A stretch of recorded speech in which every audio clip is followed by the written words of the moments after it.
section 13.6, where we were looking at the energy considerations in planetary motion. We know that total energy is going to be the sum of kinetic and potential energy. We saw that last time, and we've seen that from first principles back in chapter 7 and all that. So total energy E, total mechanical energy, is going to be the sum of kinetic and potential. We know that for planetary orbit, we have a sun and the Earth going around the sun, or Earth and the moon, whatever type of orbit we're dealing with. It's comprised of kinetic energy, which is due to the tangential velocity of said object going around the object that we're referencing from. It has a tangential velocity, and therefore it has a kinetic energy, which is equal to 1/2 mv squared, minus the potential energy, because potential energy, as with all potential energies, is going to be with respect to some distance. In this case, it's going to be the radial distance of, say, the moon from the Earth. That r distance is going to be the distance from the center of mass of both the Earth and the moon. So it's the distance r. And that is potential energy is going to be equal to negative gmm over r, where m is the large mass in question, will be, say, the Earth, and then the small mass being the moon, and r being the radial distance from the center of masses. We know that the total energy may be positive, negative, or zero, depending. If this is non-existent, then we have a bound state where we just have, like, say, an electron, just, if we're just looking at, just taking a snapshot of an electron going around the nucleus of a hydrogen atom, or even a snapshot of the moon around the Earth. And in that snapshot, there is no velocity, so therefore we just have pure potential. So in that case, the energy can be negative, because if V goes to 0, then all we have is negative gmm over r. And we saw that last time, how and why the energy is negative. So depending on the conditions, it can be positive, negative, or 0, and the energy can be less than 0, or negative, as we saw. So for example, the potential energy can go to 0 as the radial distance goes to infinity, and therefore, we would not have potential in that case. So those are just some of the conditions that can be satisfied by manipulating this equation. So again, we derived the total energy in a sun-Earth system or any type of rotational system. We obviously have big M much greater than a small m. And what we were trying to do is to calculate the total energy of the system by getting the potential energy in terms of the kinetic energy in terms of the potential energy, have the form very similar, so that we can do a subtraction. So we have to subtract like terms. And in order to accomplish that, we started off with the universal force of gravitation formula, gmm over r squared equals mv squared over r, that's the force that causes the centripetal force, this mv squared over r business right here.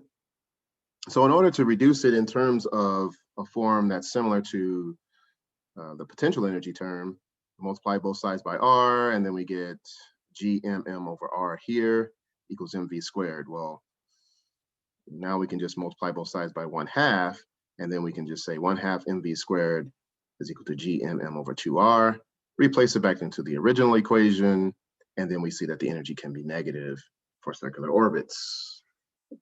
And that's the total energy of a circular orbit system. And we left off last time that in an elliptical orbit, where all planets follow an elliptical orbit, as according to Kepler's first law. So then basically the radius changes. So we have a semi-major axis at some point in the ellipse, and then we have a point where the radius of the semi-minor axis is smaller, and then larger and smaller, and so forth. And so we look at at the semi-major axis as the most extreme form of the radius in the ellipse. And so therefore we say for elliptical orbits, the total energy is very similar to that in a circular orbit. And that elliptical orbit is going to be negative gmm over 2a as opposed to 2r, because r becomes a in that case, because in a circle the radius never changes, but in an ellipse we have a change in the radial distance, which is due to the semi-major axis and the semi-minor axis here. And so we just extended our definition. So now what I was saying last time was we want to talk about the concept of escape speed, the speed necessary to leave the gravitational pull of the Earth or any planet for that matter. So continuing on with that.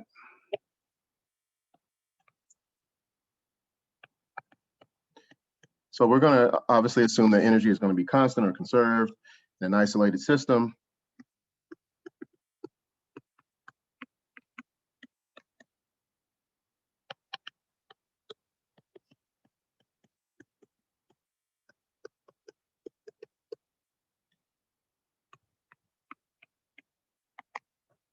So again, starting off with conservation of energy with our terms of above.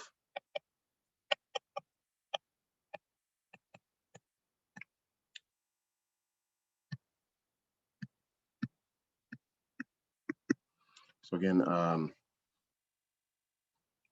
so what we're trying to look for is the initial speed to get out of the gravity of the planet Earth. And so we set this energy in the beginning equals to the energy final.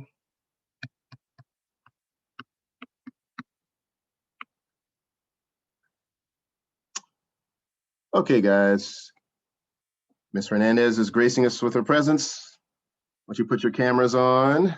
Because that's how they want you to show that you're paying attention there. Thank you, guys. All right, cool. All right. Okay, so we have, again, the conservation of energy. So this is going to be the total energy before, and that's going to be equal to the total energy after. GMM over our final. So EI, total energy before, is the total energy final. So now when we want to escape Earth's gravity, we want to figure out what is the initial speed required to get us up to some sort of orbit, some distance away from the surface of the Earth. And so at that point, when we achieve that so-called maximum height, what will the final speed be at that point?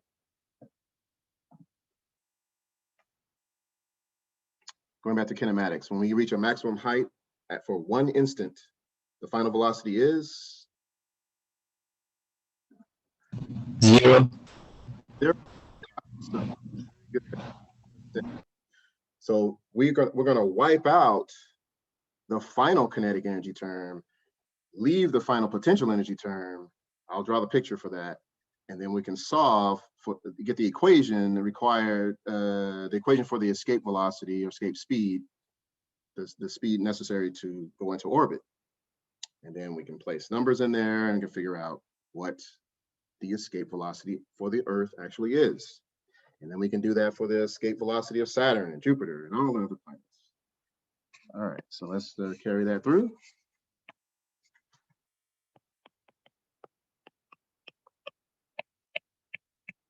And it's really, nomenclature-wise, it's really just escape speed, not a velocity, because it's one direction, so, and it's a magnitude, so we're not really concerned with going back and forth, so it's not really a velocity per se, it's a speed, it's a number. It doesn't change direction or magnitude, so it's just a number. Therefore, escape speed, at least terminology-wise, is accurate.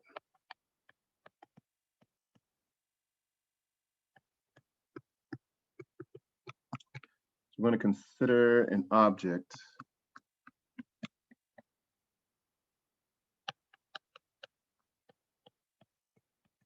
launched from the surface of the Earth. So velocity is equal to initial velocity, which is our escape speed we're looking for. And our radial distance r is going to be, the initial radial distance, which is going to be equal to the radius of the Earth.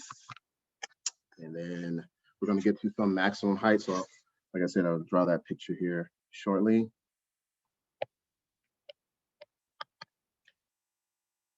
So at the maximum altitude, the final velocity v or v equals vf is equal to 0, back to kinematics. And then our final is going to be the, the maximum distance above the surface of the Earth.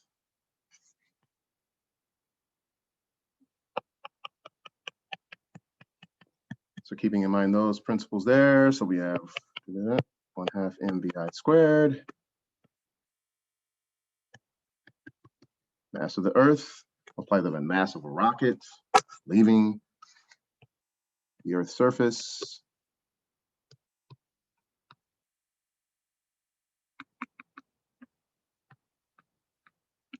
and we're achieving the maximum height, the maximum radial distance.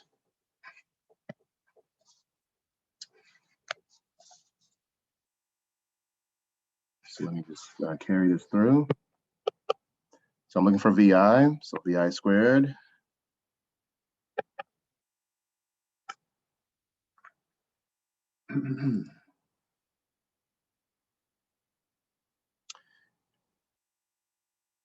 It's not less than X. I'm not sure what you're asking. In the denominator, is that RM max, the maximum. I think that's what you're asking there. The maximum distance.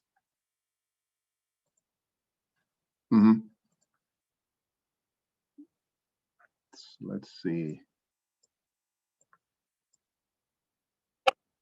You make that a little clearer.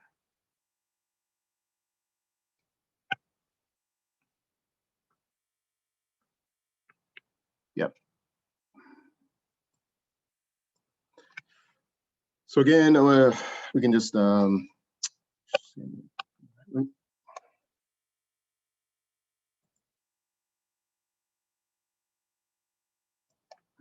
on the screen here. So I want to do just carry this through. Keep the middleman in there. So 1/2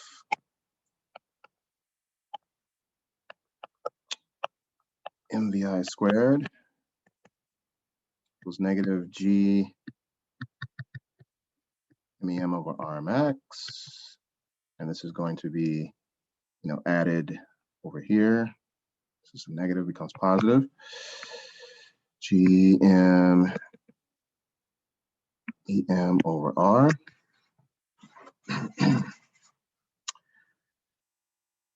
So where, of course, this R here is the radius of the Earth, because we're going from the initial radius is going to be the radius of the Earth to a maximum height R max. So we multiply both sides by 2.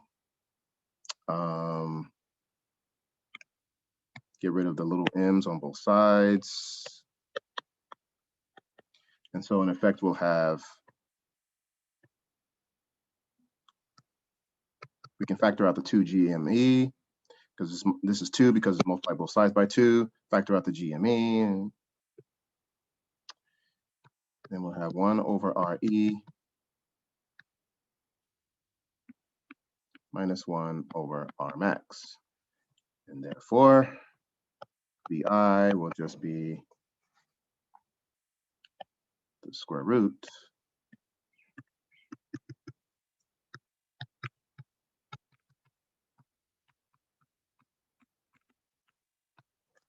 Okay, so that's our basic form. So if we're assuming that we're trying to leave the surface of the Earth and go to the furthest distance possible, where R max is equal to infinity, then that for that most extreme case or general case, we know that 1 over infinity is going to be 0. So therefore, our equation becomes escape speed, escape velocity, magnitude, square root of 2 GME over radius of the Earth. So then once we put in the mass of the Earth and the radius of the Earth, we can get the escape velocity for the Earth. We put in the mass of Saturn and the radius of Saturn, we get the escape velocity for Saturn, and so on. So why don't we do that as a quick exercise? Let's get the escape velocity of Neptune. All right. So what we're going to do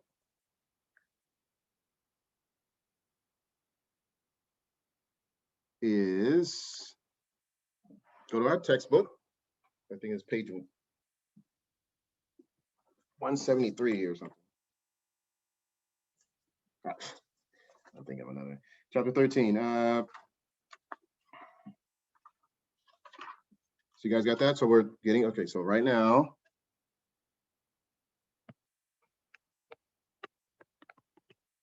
real quick.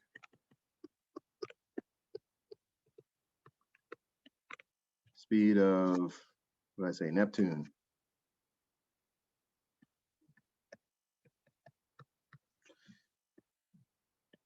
Take a couple of minutes to do that. So therefore, escape speed, square root of 2 GMN over RN. So we got to go to chapter 13.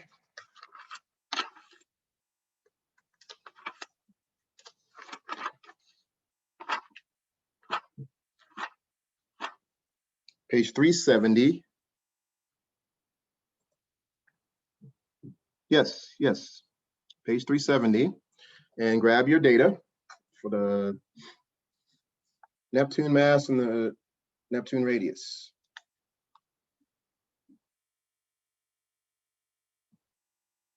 So if you're leaving the surface of, well, no surface, gas giant, but if you were leaving it, for sake of practical purposes, what would that escape speed be?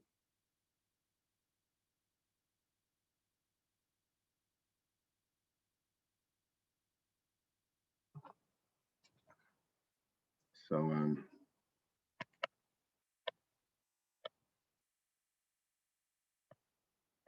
the gravitational constant,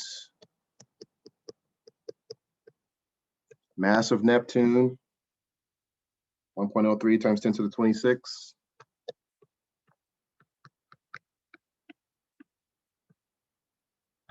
Over the radius Neptune, average radius, mean radius, 2.21 times 10 to the 7th meters. Yeah. Put the units in there. So you do that calculation and get the speed required to leave Neptune's gravity.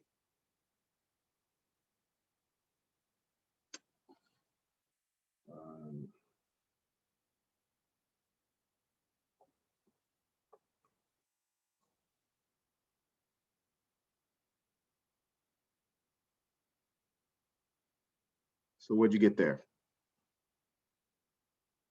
I'll wait for you.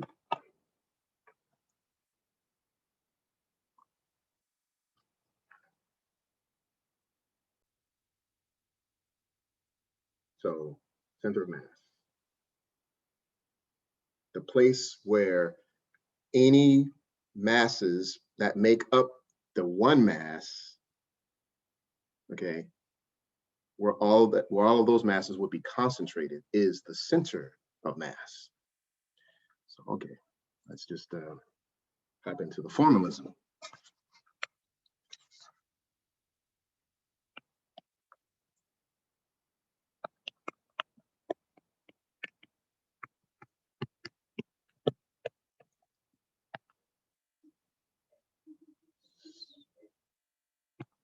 Okay, so we are going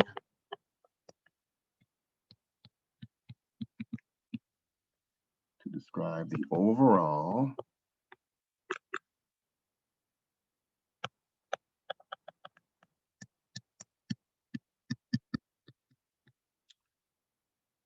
motion of a system in terms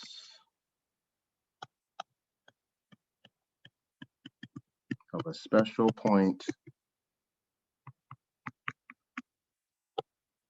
called the center of mass, or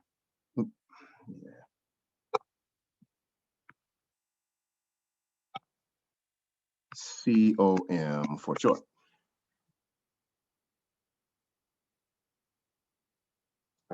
It's my hope that you'll see how quaint, or trite, or easy that this is. Okay. Now, the system that we're talking about, more than one particle,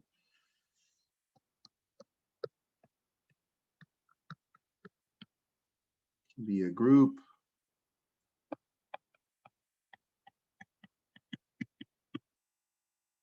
of particles. So we're going to look at the group of particles, or an extended object, arbitrarily shaped mass, and we're going to rotate it around some axis, and we get the center of mass of that arbitrarily shaped object. Pictures are everything. Speaking of pictures, I forgot to draw the picture for the escape velocity. Come back to that if I need to, but I'll direct you to the picture that I was wanting to draw. Anyway, so for an extended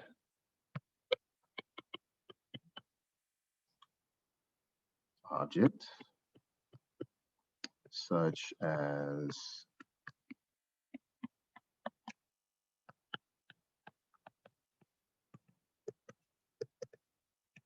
a gymnast leaping into the air, we have some, pear-shaped piece of cardboard spinning at some arbitrary point on a stick. I don't know, some object.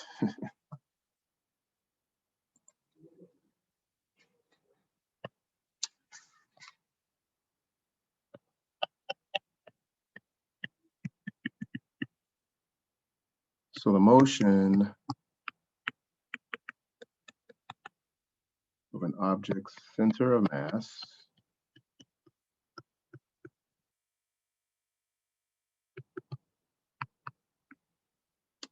is the same, emphasis there, as if all, so like I was saying before, as if all the mass was concentrated at that point. If we were not dealing with center of mass, would be all the point particle. But now let's say that the particle blows up, the explosion. Mass one goes this way, mass two goes over there, all of the mass is all over the place, but the center of mass stays constant. And it's our job to figure out not only the position of the center of mass, but we can figure out the velocity of the center of mass, we can figure out the momentum of the center of mass, the acceleration of force, all of these things that we know before, we can figure out in terms of this special point called the center of mass, where all the mass originated from or can be concentrated back to that point that we're going to calculate. And depending on whatever origin that we choose to calculate the positions of all those particles, doesn't matter the origin, the frame of reference that is. Doesn't matter what we choose to be the starting point and calculate the distances and calculate the center of mass will not change even if we change our frame of reference, because frame of reference is arbitrary. Center of mass is not dependent on what we do. But anyway, like I was saying, the motion of an object center of mass is the same as if all the mass was concentrated to that point.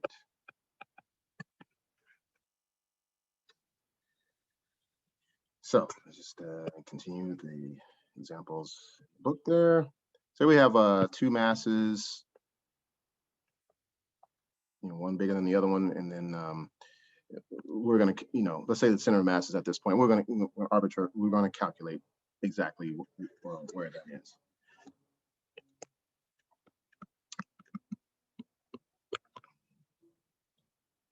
let's say we have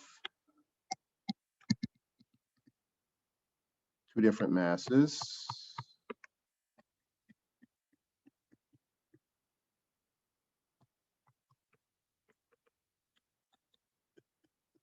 Connected by a light rod. So the center of mass is really kind of like the average position of the center's mass of the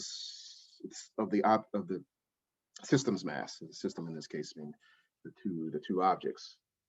And we're going to find out, no matter where we choose to be our origin for which we calculate the distances of these masses. Let's say this is mass 1 and mass 2. No matter what we choose as an origin, the center of mass will be in the same place, always with respect to the origin we want to choose.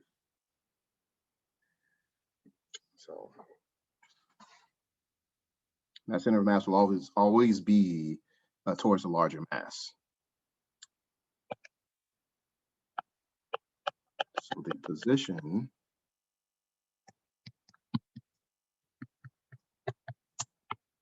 of the center of mass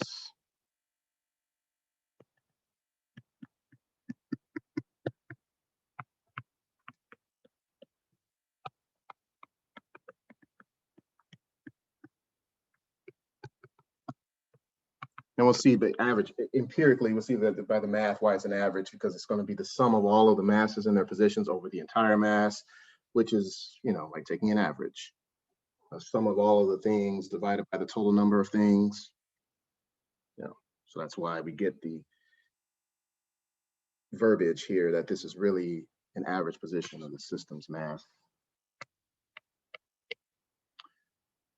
And the center of mass is always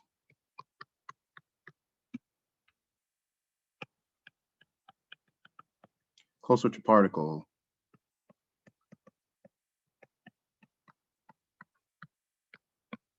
having the larger mass. So then give other examples, like if we took this, you know, this object here, and I'll let you finish writing wherever you may be.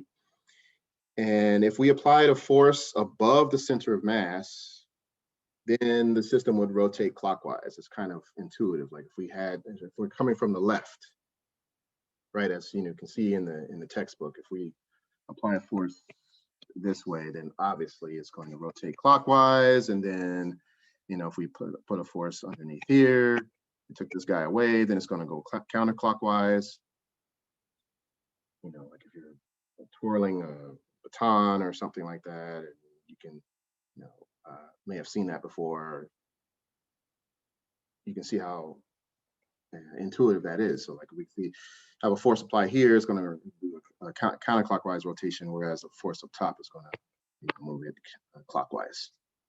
And that becomes even more applicable when we get into torque, which begins Thursday. So, all right. So, I was saying, just based on the example in the text, apply a force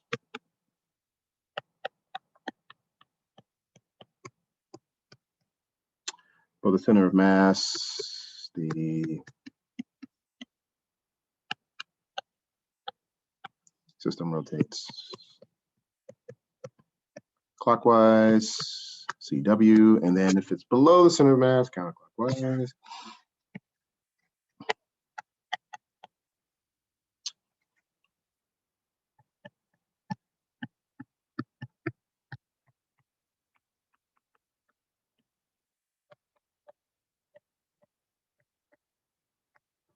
Counterclockwise. The whole thing out. Any questions so far? A lot of verbiage. We're going to get into the math right here in a second.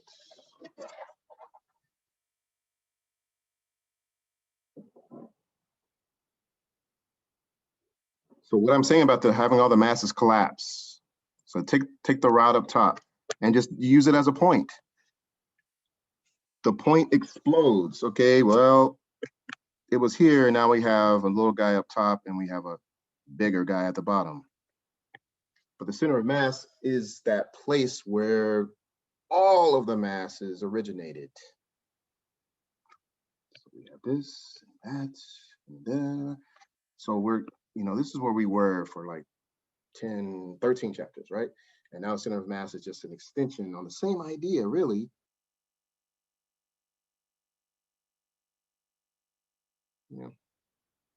Just different perspective. We're basically going forward to talk about center of mass, but kind of backwards, because the center of mass, the calculation of the center of mass is really what we've always been talking about, which is that point particle. So this is why the center of mass is really like an average position of the system's mass. So I could have an object over here, boom, it exploded all over the place. And this guy have a radial distance, so we have X and Y components, and so on and so forth. And then all of these, the four masses would just be concentrated back here. Therefore, like if I have the two masses on the rod, and I push at the center of mass, it's going to move without a rotation, which is just the case that we've been dealing with before with the point particle. I push the point particle, it moves in one direction.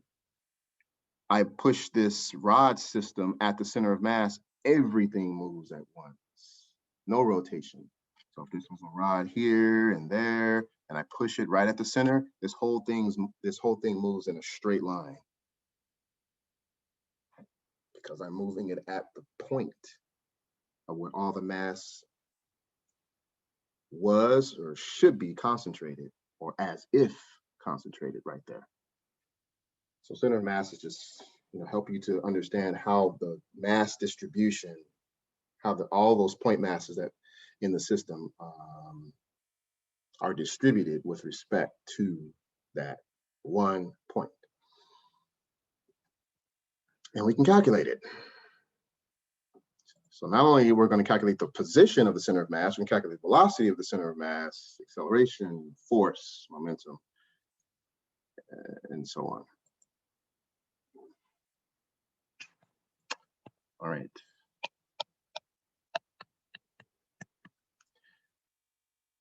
So like I said, we can locate the center of mass using the following procedure.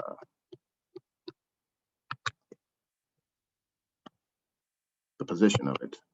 So XCM for position, the position of the center of mass is defined as this particle. Now this one particle just blew up. Now there's all of these masses at different positions, their own intrinsic positions with respect to that center. We don't know where the center is, we're just trying to calculate it. But how do we even get to the calculation? How do we know where these masses are? Well, we choose an arbitrary origin. Okay, and I'll give a couple of examples. M1, X1 into X2 over the total mass in the system. So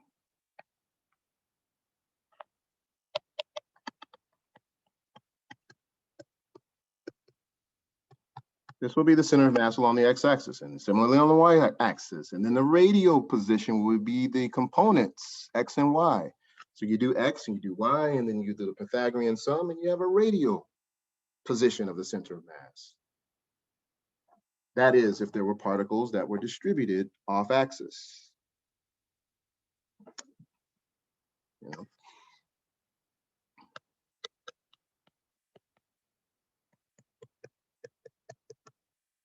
That's what we have there.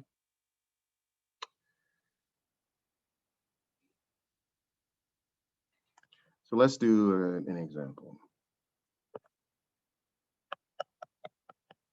Well, let's say I have, here's my y-axis, and I have x1 and x2. Basically the rod, I'm just gonna look at the rod example in terms of the x-axis. I can choose a point, any point to be 0. In this example, they're saying, oh, what if I choose, when trying to find my center of mass, I say that if x1 is equal to 0, where this is position 1 and then this is position 2 for mass 1 and mass 2, and I know that, okay, if x1 is equal to 0, x2 has a distance d from 0, right? And then mass 2 is going to be twice mass 1. So this is 2m1 and this is m1. Where is the center of mass? Well,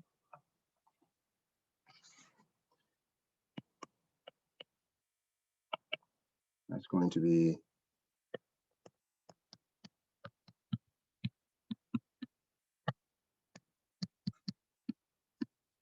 this goes away.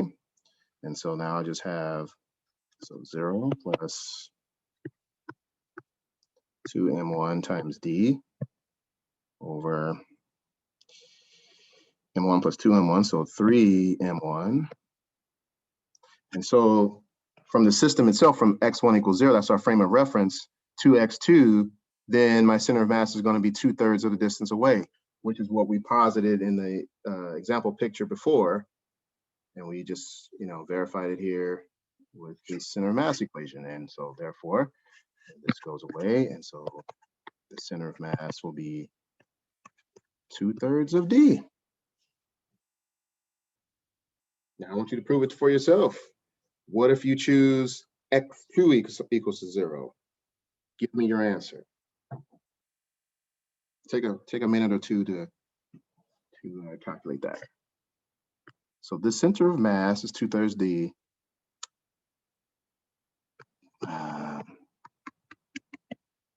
Quick exercise.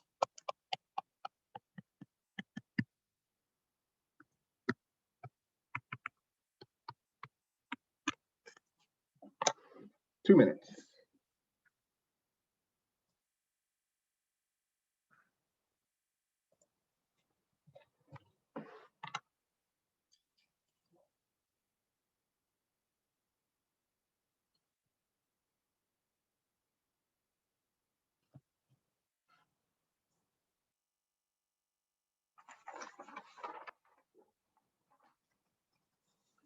The constant center of mass is really instructive when you're dealing with explosions. As I was talking about before.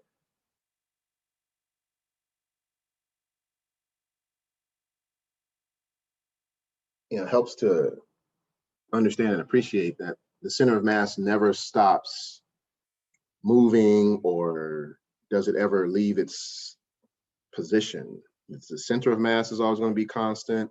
The velocity of the center of mass will be constant, even if you have 1,000 particles going in, 1,000 different directions. Center of mass maintains all of its properties.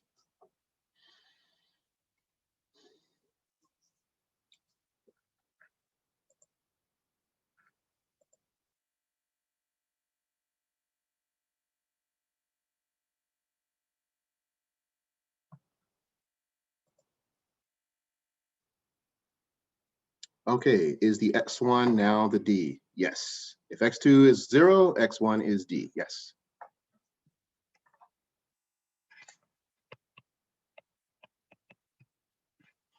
So we're trying to get the center of mass with respect to our 0 point. Where is it? Oh, it's right here. In the first case, the center of mass is 2/3 of the distance to the larger mass.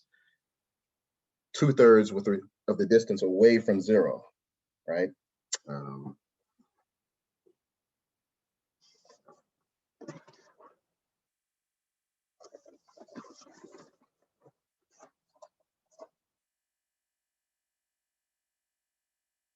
Yes, it'll be 1/3.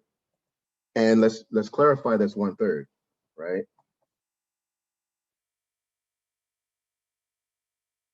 So under these conditions, x2, so I'll draw it again. x2 larger.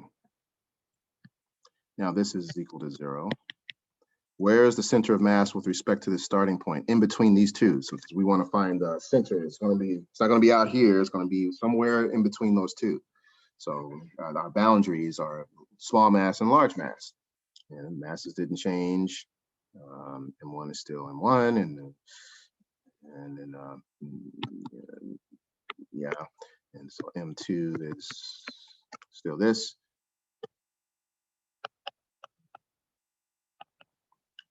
So and now the distance d is going to be the distance from 0. So 0 all the way to d here, and this is our distance d. So M1d plus 0 over 3M1, and that would be 1/3.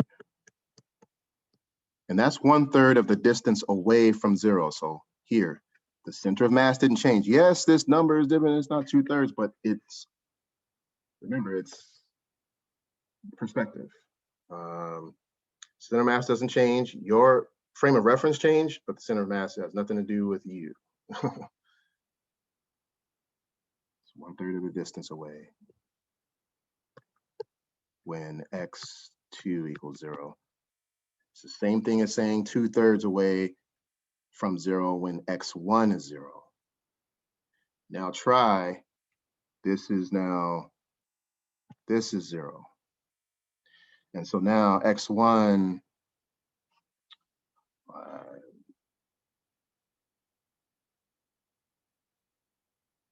let's be a little careful there. Let's see, so x1 will be d, and then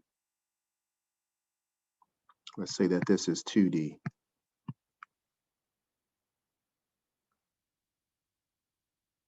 Okay, take a minute to do that. We had M1d plus 2M1 times 2d for 3M1. So that's 5/3 d. M1's cancel. We have some appreciation for that. Now that's just position.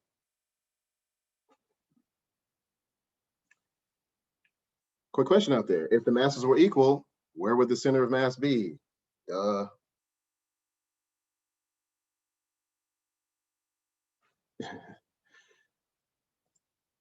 In the middle, of course. So that's kind of just, know that from 3rd grade, right? Or thereabouts. Oops. Extend page. So again, all these examples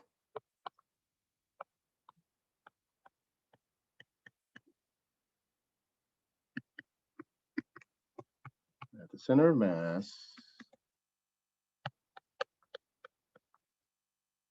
is closer to the larger mass. In this case, 2M1. So it makes some sense. Now in an Earth-Moon system, center of mass is going to be closer to the Earth, and so on. And the center of mass of the solar system, somewhere near the sun. Let's take the sun as the origin. Let's take the masses of all of those planets and their appropriate distances. You can prove that yourself. The center of mass of the solar system is, just throw something out there. Oh, it's probably between Earth and Mars. I could be wrong. Nah. Just guessing. But we know, at least from this example, that wherever it is, it's going to be closest to the sun, relative to the Oort cloud, the outer part of the solar system. It's not going to be close to that.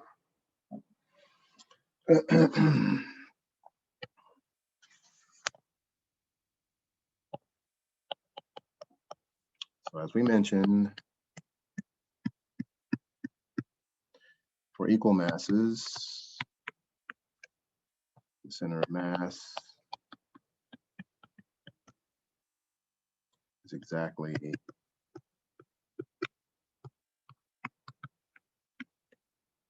midway between the masses.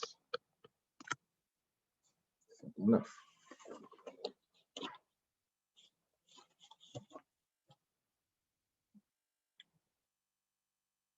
M1 plus M1 over 2M1 is just half.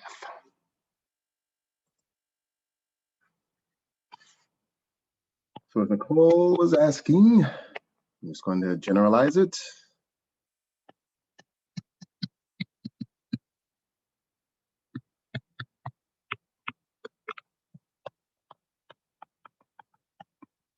For a system of many particles,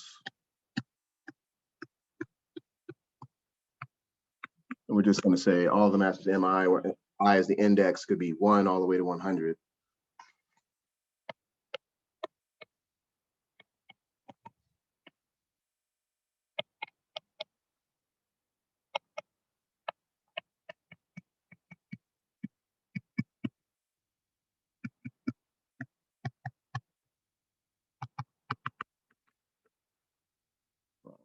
Index it this way first. The individuals as they have there.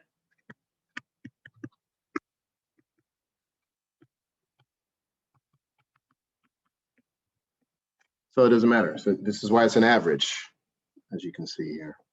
Number of particles in their position divided by the total number. And this is the shorthand. This is just the sigma notation, the summation of everything.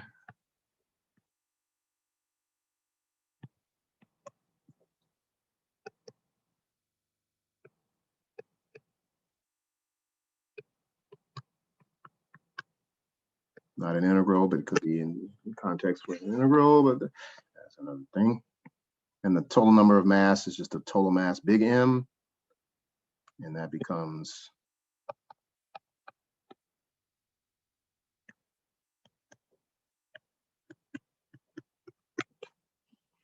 and likewise for say x-axis, y-axis, the same thing. So on the y-axis. Okay, so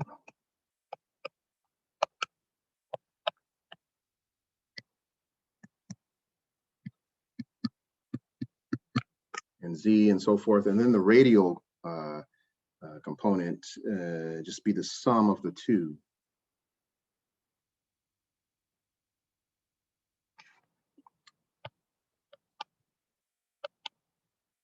But just to clarify again, mi is each mass, sigma symbol, sum. Xi is each position, not a displacement, it's where it is.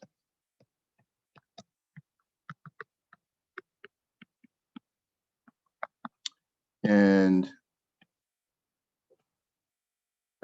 capital M, the total mass. And so on and so forth for Y and Z. Give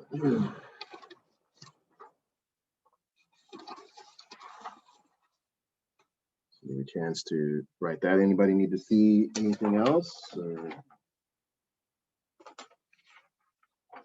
wrote over it. Go too fast, or is it okay?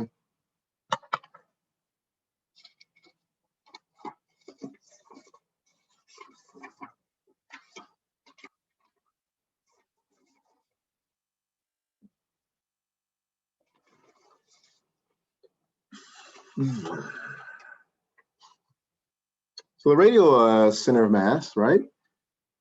Take them individually, before you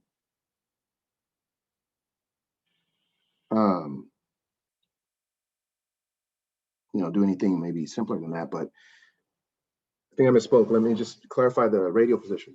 It's just the sum of all of them. It's not a Pythagorean sum because you're not trying to find the magnitude of the distance, not just distance. It's like, where are you radially? If you have X, Y, and Z axes based on the position. So you have all these particles distributed everywhere in 3 dimensions, and you want to find the radial center of mass. Well, you want to get the center of mass in the x-axis, the y-axis, and the z-axis, add them together, and you have the radial, or the 3-dimensional center of mass. And so that looks like this. Radial center of mass, or 3D center of mass, is the sum of the center of mass in x-axis.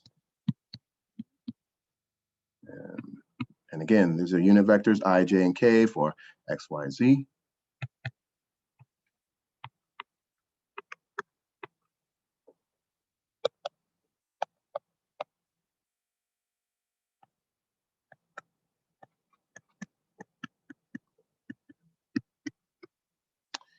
And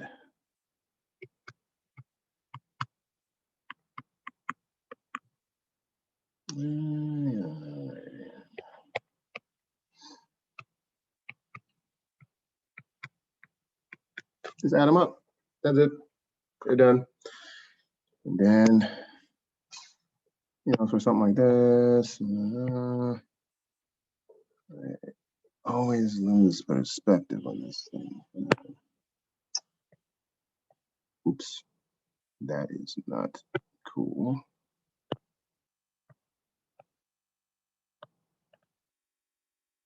Okay. All right.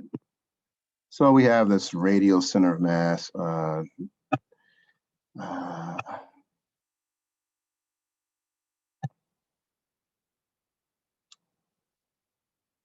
And so we have this position R, which is just the X, Y, and Z out there.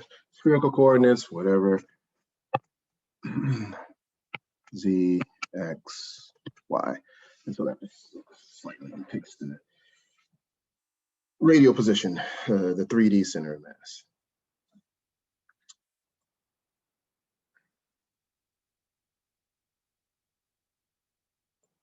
Any questions?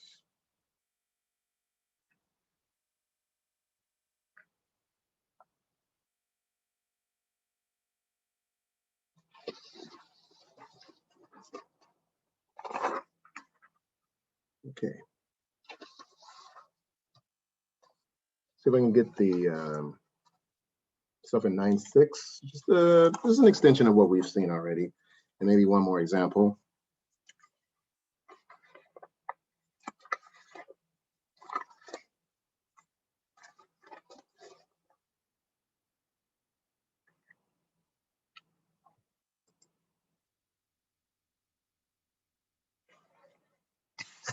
All right. So we've seen the different examples of the centers of mass, radially, X, Y, Z. Now we're going to take a look at the motion and look at the center of mass of velocity, center of mass of acceleration, center of mass of force, center of mass of momentum. It's all the same concept. Just depends on what you're trying to do. Do you want to find the position of all these particles? Do you want to find the speed of all the particles, the acceleration if there's an external force, and the external force itself? If the speed is constant, you find the center of mass of momentum. Just depends.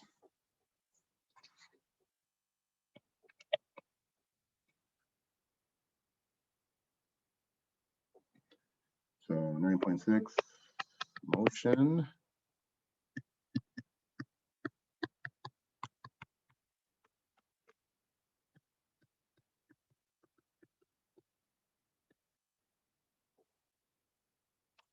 All right, so obviously use the concept of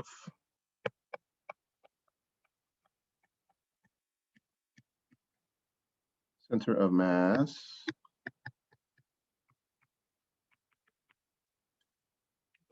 and extend it to velocity.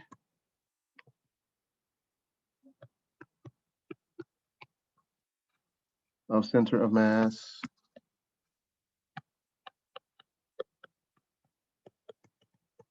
and acceleration of center of mass.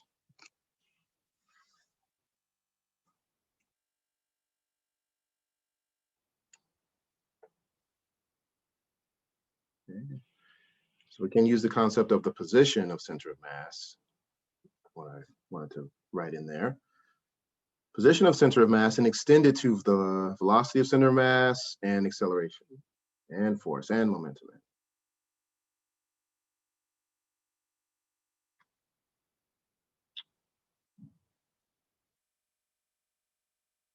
Of course, I'll be uploading this just in case you always want to go back over things, grab some notes, and all that.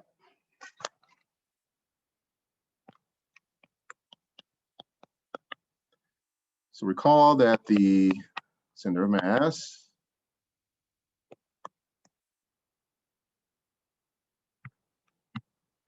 is the sum of all of the, so this is the sum of all the individual masses in their positions divided by the total mass.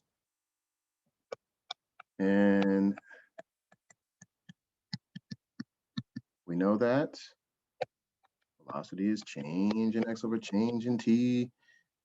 And just real quick, I'll write the calculus version of the same thing. Don't worry about that.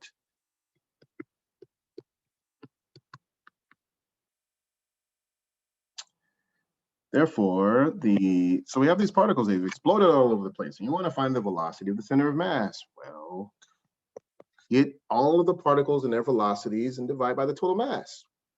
Done. Because what you're doing, again, is like saying, as if all of those particles were concentrated at one point and it's moving as one. Going back to kinematics. Took one particle. Where is it going? How much time is it going to take? What's the acceleration?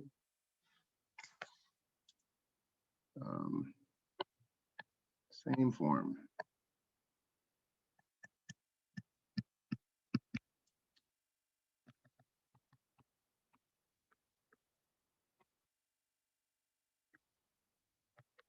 One over m.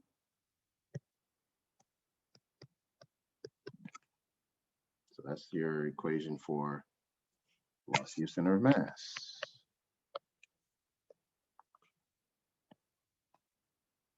Likewise, acceleration.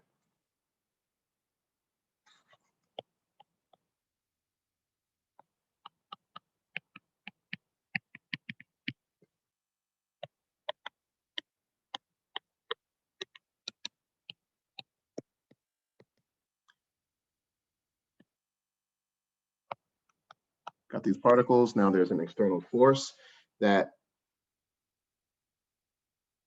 is acting, or external forces, it's individual external forces that we can sum up together that's acting on all the particles in the system to accelerate all of those particles. And now we want to figure out what the center of mass, the acceleration of that center of mass is with all of that action.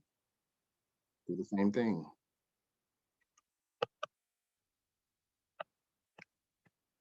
M1A1.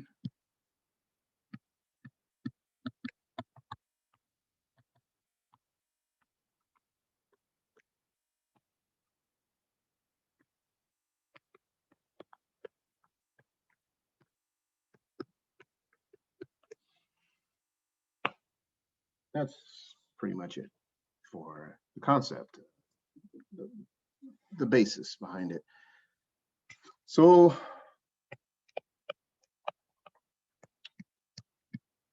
and then we have, if we want to, so there's ACM. Okay, and if we wanted to multiply both sides by center of mass for the force, we multiply both sides by m, and we have MACM equals sigma MI AI, and this is going to be equal to this, all of the external forces, not the internal forces, because the internal forces mean nothing.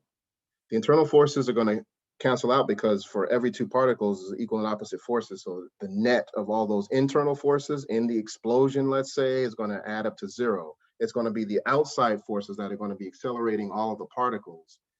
And then we can find the center of mass of that acceleration, or the acceleration of the center of mass. due to all of these outside forces. Just by finding the center of mass for acceleration, multiplying by the total mass in the system, and we have summed all the forces on the outside. And that's basically it on that. Let's try one last example in your textbook.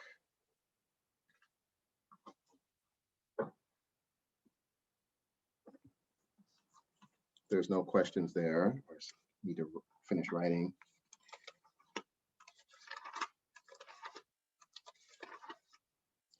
I'm going to go to page 263, number 35.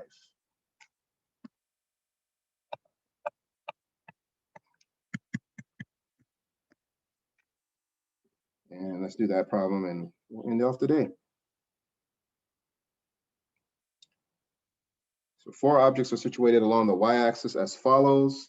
A 2 kilogram object is located 3 meters.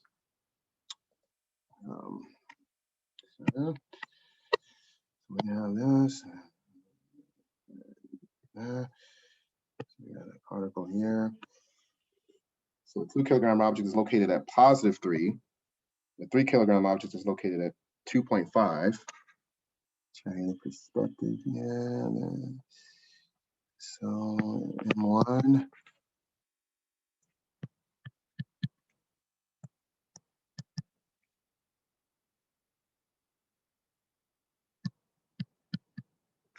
Three kilograms and 2.5 kilogram object is at the origin.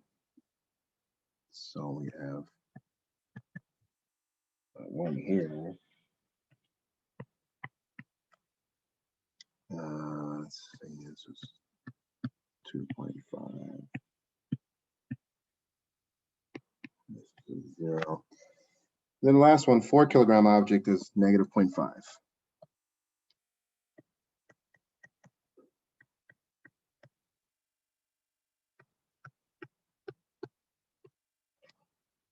What is the center of mass of these objects? So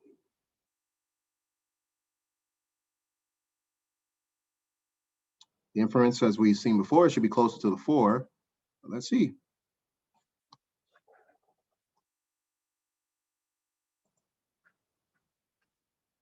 Make sure of that.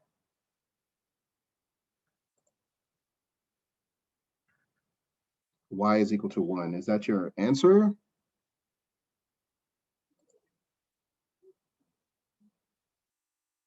Center of mass? I'm assuming that's your answer. Okay. Yeah, well, we don't have a z-axis to consider, but sure, if you want to do it all 3 coordinates, yes, 0, 1, 0. Okay, so we have a center of mass at 1, y is equal to 1. Anybody else? Does it get the same thing?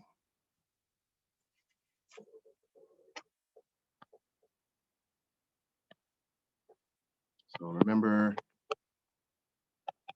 it's going to be M1, Y1.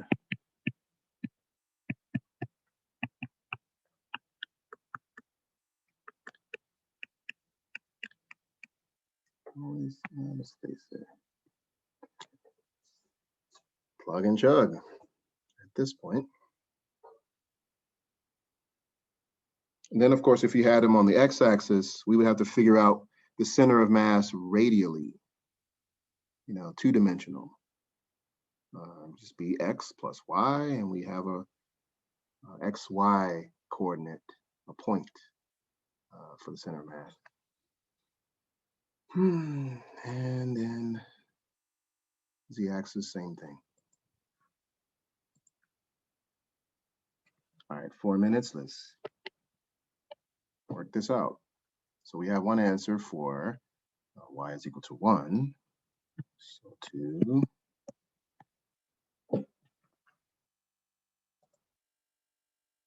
Okay, so we have 2 for 1.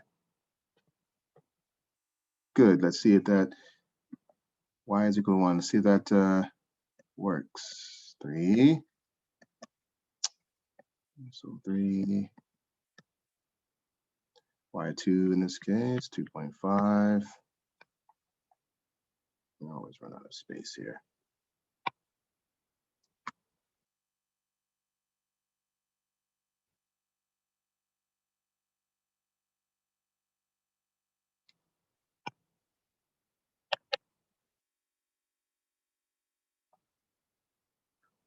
All right, so 2 times 3.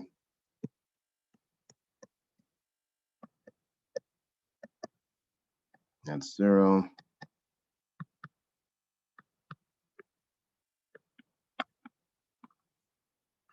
The actual positions, and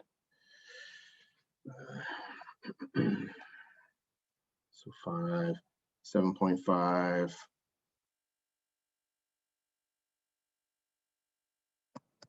And this is 11.5. So when you do that, you should get 1. So let's see, 6.5 times 3 is at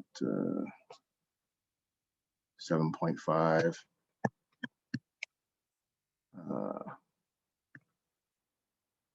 Minus 2 over 11.5. So, yep, seems like that's it. So, yeah, so 13.5 minus 2, 11.5 over 11.5, and y is 1 centimeter, 1 meter. Doesn't matter there. So, yeah, that is the center of mass of the system. This looks like it's trending towards the 4, more or less. And so right here. So just imagine that all 4 of those masses have collapsed at y equals 1, and you have a force moving this, coming from the left, moving the whole unit. And now if a force comes in here right at this point, the whole system moves as 1. Anything above is a rotation. Anything below is a rotation. Clockwise up top and counterclockwise up bottom. But right at the center of mass, 1 is linear motion. That's it on that. Final questions?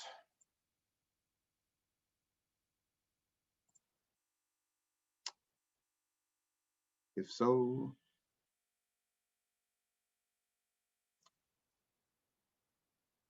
that'll do that. So again, the labs are due on Wednesday there, and more to come